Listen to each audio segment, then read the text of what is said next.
ceramic interfaces. Some of them are like who you mentioned, Pritchett, working on devices with metal on plastic interfaces.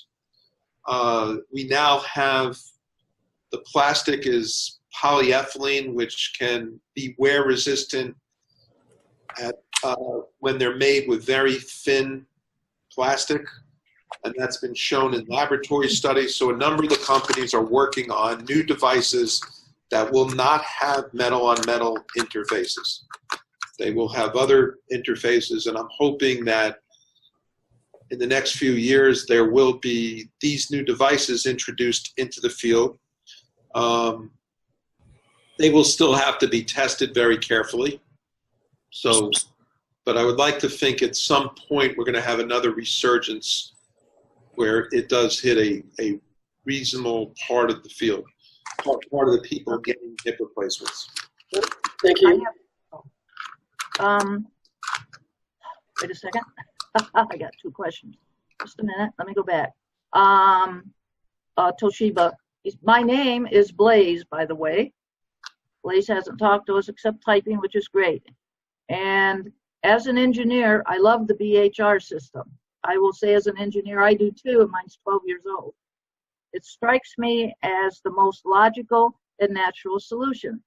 It is difficult to understand what is holding this method back, and it is definitely not a mainstream solution. I can say one thing after running the website since 2005, the negative press kills it. They don't even want people to know about it, and all they do and have done is badmouth it. Now Dr. Mott can talk. Well, when again, we didn't know it at the time when these devices were introduced into the market, how dependent they were on technique. And you can say the BHR is an excellent device, as well as some of the other systems that, as I mentioned, that I used in the past, even one that I'm using now, in addition to the BHR. But we didn't know the dependence on technical skill to achieve great results.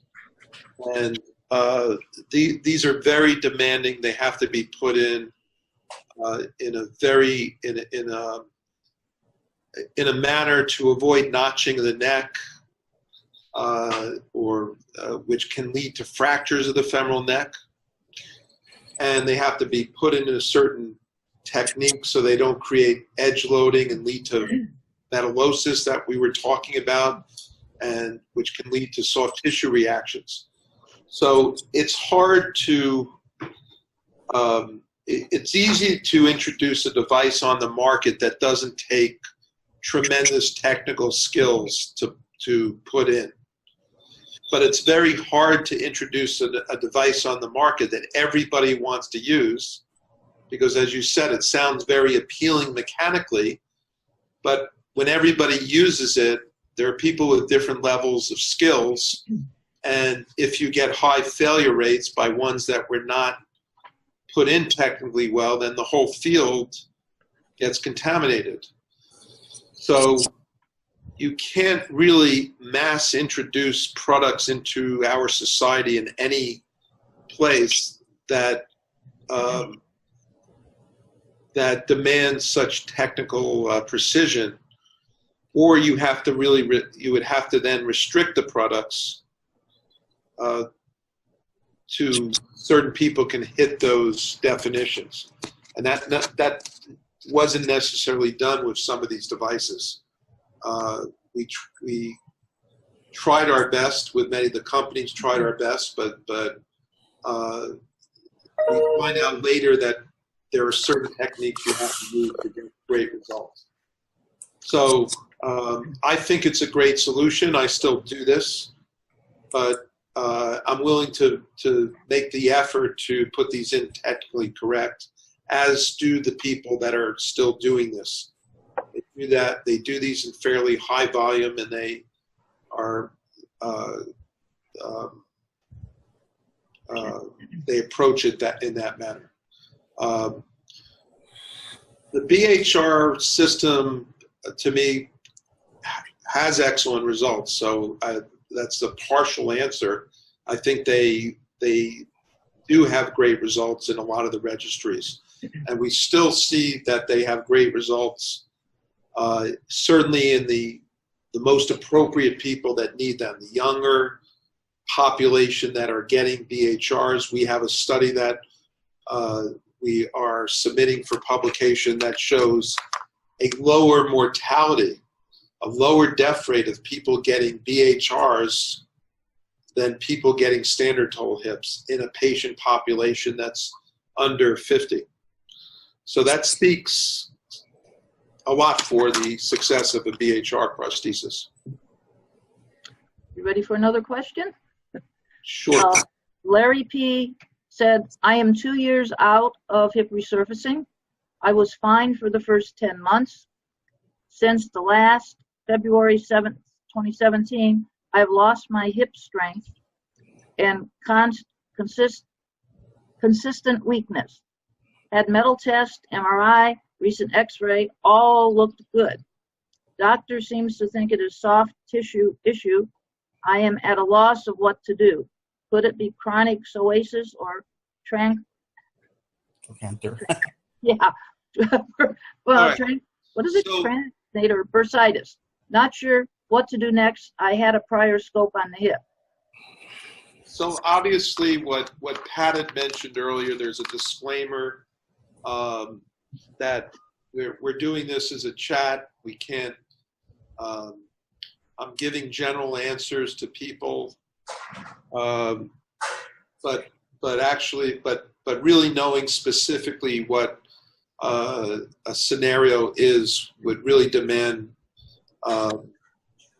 seeing a patient and seeing everything. So I'm going to frame these answers sort of generically, but not really to you specifically. I don't know how to explain that any better. So based on the data the data you're telling me, I can't really give you an exact answer because you're the type of patient that I would have to examine, or a patient with this type of history I'd have to examine, really see what's going on with this weakness that you're describing. I would have to look at these different tests that you're saying are normal. I don't just say things are normal. I would want to look at the MRI, look at the metal ions, look at the x-rays, see everything like that. But let's make an assumption that I look at everything and I agree with you that I'm okay with the MRI and that. Now I'm going to start looking, and I'm not as worried about the prosthesis. I would start looking at other things, do an exam, see specifically what is hurting. I might look at you under a fluoroscopic exam. Maybe it is impingement of your psoas muscle. Maybe you do have, if you're mentioning psoas tendonitis and trochanteric bursitis, those are two completely different things. Bursitis around the trochanter is on the lateral part of your hip area, and the psoas tendonitis is more on the inside, and you can make that diagnosis when you lift up your leg. If it hurts, that might be the start of making that diagnosis. But you're the type of patient that really needs someone like me or somebody to really take the time and examine you carefully and put the whole thing together. So I hope that's what your surgeons are doing. They have to look at you as, hey, this person is having a problem. Let me go through everything and try to figure out what is the cause of your problems and what can we do to help you. Sometimes patients like you, again, these are all disclaimers because I don't have all the data here. Sometimes they're back problems that can lead to a weakness. Sometimes they are the things you're mentioning, a trochanteric bursitis. Somebody may have irritated the side of their hips. It could be a psoas tendonitis, things like that. So this one, I feel for you. You need to get a diagnosis and see what you can do to help yourself. So I don't know if that's terribly helpful, but that goes for a lot of people that The lab test and everything so far is drawing a blank. You need to get somebody that takes your scenario as a real challenge and tries to figure it out. Okay. Blaze asked if there's any computer guidance for the surgery for hip resurfacing, or is it all surgeon skill? I know the answer to that. We're gonna let. So basically, there's some people that use some parts of the case, computer-assisted surgery, to put the cup in certain positions. That's even in the heyday of resurfacing, there were few people doing that. In addition, some of the companies now are working on using resurfacing with computer-guided techniques, with robotic techniques as well. So I would think that that is something, when I told everybody that I'm looking forward to another heyday of resurfacing in a few years, that may also come with the use of robotics in doing any hip surgery or knee surgery. That technology, which combines with computer-assisted surgery, may really help this, could help the field. So, as I said, it may help certain surgeons target these devices every single time in the right position, and may make more reproducible results for everyone. So not use that often, but maybe in the future. Larry P. said thank you about the bursitis and his issue, and he said he would like to reach out to you this week. Also, I had chronic tendonitis after my scope and got it again after the hip resurfacing. So I don't know, are you able to give out, well, my email is pretty easy to find on the internet. I write a lot of articles. Any paper has my email. So if anybody wanted to reach out to me. The website might too. What? The website might have it. I'm not sure. It might have it, but I was in Baltimore for 25 years, went to Cleveland as the chairman of orthopedics there for 2 years, and I just moved to New York at Lenox Hill Hospital 1 month ago. So my email is, my wife's name is Rhonda, R-H-O-N-D-A. So my email is rhondamont@aol.com. RHONDAMONT@AOL.com. That's pretty easy, but that's that email goes to me. That's my home email. So if there are any inquiries, and I guess Pat, you can post that if it's not on the website. Yeah, I think it is. I'll have to. I have another obviously other emails at the hospital, but that's an easy one for now for anybody to remember. I have one more question. It's Grant again, Dr. Mont. The short stem, what Dr. Duncan talked about, an option of short stem. Do you have any insight into short stem versus hip resurfacing? Yeah, there are some devices, short stem devices, that have done really well. Some haven't. I imagine if he's using a device and getting excellent results, he would know his results. He's going to continue to use that. I think that's a nice option. It is a full total hip replacement, but I don't see that as having major disadvantages. You can use fairly large heads on those. Do you take less of the, it's the little research that I did on it, was I think saying that more of the femur is kept in the short stem. Is that right? Well, there is. You're not. It's a shorter stem than a regular hip replacement, but. So it's just the okay. I get it. Yes. Okay. But you're still cutting away. The same. Back in the head, as in a total hip replacement. Yeah. Okay. Okay. Thank you.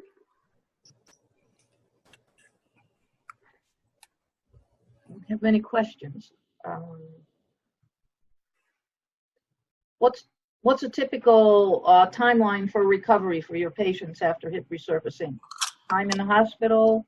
So Therapy? So we had, when we started this, I think that with Pat, you had this many years ago. We were very, we didn't know about the technology, and we were very, we were slower, much more conservative on the resurfacings. But as I and a lot of the people that do a lot of high volume resurfacings evolved, we didn't have problems with people pushing the limits a little bit more. So basically, I don't really change my protocol for resurfacing or a standard total hip. I typically have people using a cane or a crutch for about 4 or 5 weeks with a total hip or resurfacing. And they're the same. That's the same rehab protocol. They're moving their hip, they're keeping their motion, doing little exercises in the bed that they're taught in the hospital. They're walking the same day as the surgery. But they just had a hip replacement or a hip resurfacing. So I like them to protect it a little bit. I mean, it's not like this is one time you're doing this in your life. You want this procedure to last 20 or more years. So we keep people a little protected with a cane or crutch in the opposite hand. Obviously, there are exceptions. There are people that get hips when they're. I did a hip replacement in a 95-year-old last week, and that person you would be more restricted. But in a general sense, the people that are getting resurfacings are generally younger. They're in a patient population that's 55 and under. There are certainly exceptions. There are people that are older than that are physically they act younger than 50-year-olds, even if they're way older.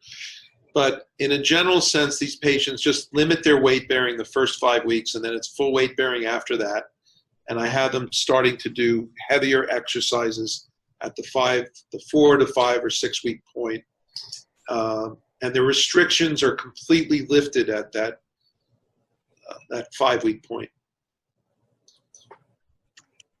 We got a good question. It said, I can't remember the name. What was the name? Oh, I'm too old. Okay, the choice of metal on metal is from a desire to have no physical activity limitation. You got it. No total hip can provide this. I don't totally agree with that. I like the idea of metal on metal total hips for these very active young patients.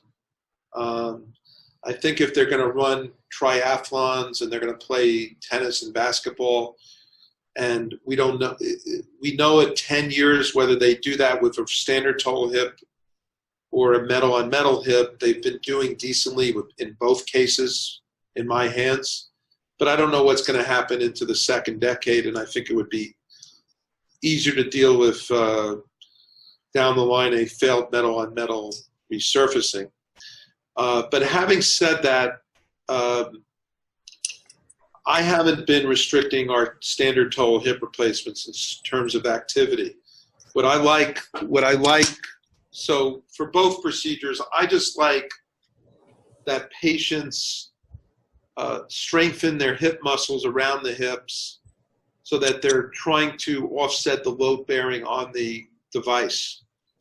So when we do a total hip or resurfacing at that 6 week point, we're giving them exercises, and I'm happy to email people the sheets of our exercises. Usually we demonstrate them, but these are exercises that take 20 minutes every other day.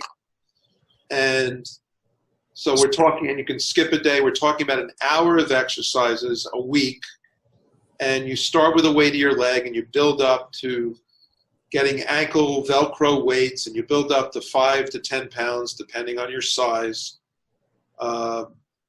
And that's the type of thing that I would like the patients maintain the rest of their life. And if you can keep your muscle strength around your hips optimal, then I don't restrict the sporting activities of my hip replacements or my resurfacings. We've had tournament skiers and tennis players. We've had triathlon winners and marathon runners. The patients know that if you're running a marathon and a total hip or resurfacing, you would expect to have some risk down the line, but they haven't had adverse events in the first decade. And to them, a lot of them, that's worth it. If they can get 10 or so years out of their heavy sporting activity, then they may suffer the consequences if they needed something done later, a revision done later. Does that answer some of that question?